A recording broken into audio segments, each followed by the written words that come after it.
ሰላም ሰላም ቤተሰቦች እንዴት ናችሁልኝ? እኔ ያለው ፈጣሪ የተመሰገነ ይሁን። በያላችሁበት ሰላማችሁ በዘት ተረፍርፍ ይበልልኝ።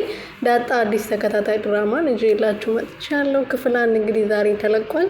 በምሳሌ ድራማ ላይ ዳጣዬ ቤተሰቦቿን ፍለጋ ጀምራ ነበር ከሞገስ ጋር ማለት ነው። ቤተሰቦቿን ልታገኝ ቀርባ ነበርና እዛ ላይ የተጀመረው ታሪክ ራሱን የቻለ ዳጣ ብሎ እንግዲህ መጥቶልናል ማለት ነው።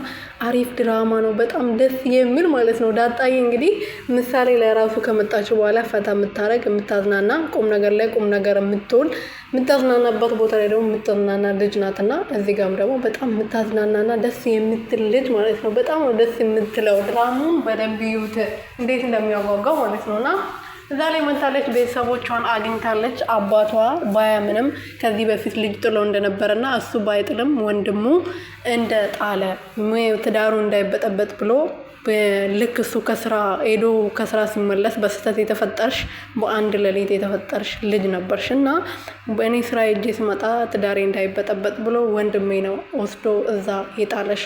ከዛ እሱን እንደሰማው አንቺን ላመጣ ወደዛ ሲሄድ አንቺ እዛ ጋር አልነበርሽም እና የብዙ አመታት ስቃይ ይሄን ዛሬ እንደዚህ መጥተሽ ስላልሽኝ በጣም ደስ ብሎኛል። ግን አንቺም አባቴ ብለሽ እንድትጠሪኝ እኔም ልጄ ብዬ በሙሉ ኩራት እንድጠራሽ ምንም የማናፍርበት ነገር እንዲሆን ዲኤን ምርመራ ማድረግ አለብኝ። ስለዚህ ዲኤን ምርመራው ተደርጎ እውነተኛ ልጅ መሆንሽን ወይም ደግሞ ያለ መሆንሽን እስከሚረጋገጥ ድረስ እኔ ጋር ትቆያለሽ ብሎ ወደ ቤት ወስዷታል ማለት ነው። ግን እስከዛ ድረስ ቃል እንድትገቢልኝ ፈልጋለሁ።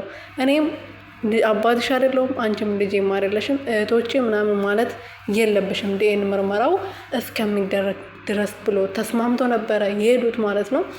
ዳጣዬ እንግዲህ እዛ ከሄደች በኋላ በጣም ደስ የምትል የምትወደድ ውሃ የምትባል ስሟ ማለት ነው። ስሟ ውሃ ነው።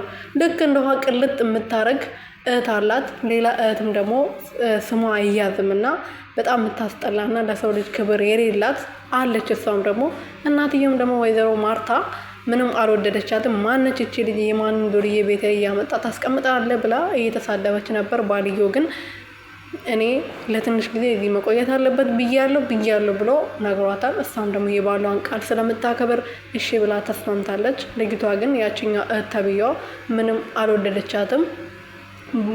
ፍቅረኛን ትቀማኛለች ብላ ስለምትፈራ ማለት ነው። ናቲ የሚባል ልጅ እነሱ ቤት የጓደኛቸው የሰውዬ የጓደኛ ልጅ ነው እና እዛ ቤት ነው የሚኖረው።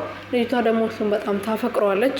እሱ ግን ዞር ብሎ አያትም። ስነስርዓት የለሽም፣ ለአባትሽና ለእናትሽ ብዬ ነው እንጂ ይሄና ለራሱ ክብር የሰጠውሽ አንቺ ክብር የሚገባሽ ሴት አይደለሽም ባለጌ ብሎ ነበር እየሰደባት ማለት ነው።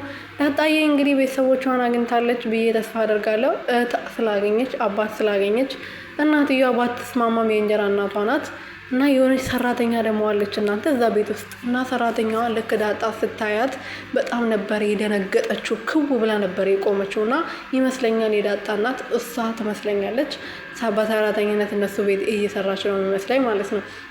ተቃቅፎ እንደውም ጠረነሽ ደስ ይላል ሲባባሉ ነበር እና ዳጣዬ እንግዲህ እናቷ ነበረች የናፈቀቻት። ስለ እናትሽ ምንም ልነግርሽ አልችልም። ስለዚህ እናትሽን አሁን ጊዜው አይደለም፣ ምንም ነገር አልነግርሽም። ከዚህ በኋላ ስለ እናትሽ ነገር አትጠይቂኝ። የእናትሽ ነገር የምነግርበት ጊዜው ሲደርስ እነግርሻለሁ ብሏታል። እና እንደዛ ሲያወሩ እንግዲህ ዳጣዬም እሺ ብላ ተስማምታለች። ቀጣዩ ክፍል ላይ ደግሞ አጓጊ ነው። ምን እንጠብቃለን? በደንብ ደስ የሚል ድራማ ነው ብዬ ተስፋ አደርጋለሁ። ቤተሰቦች ተከታተሉት ብዬ ነው የማስበው እኔ።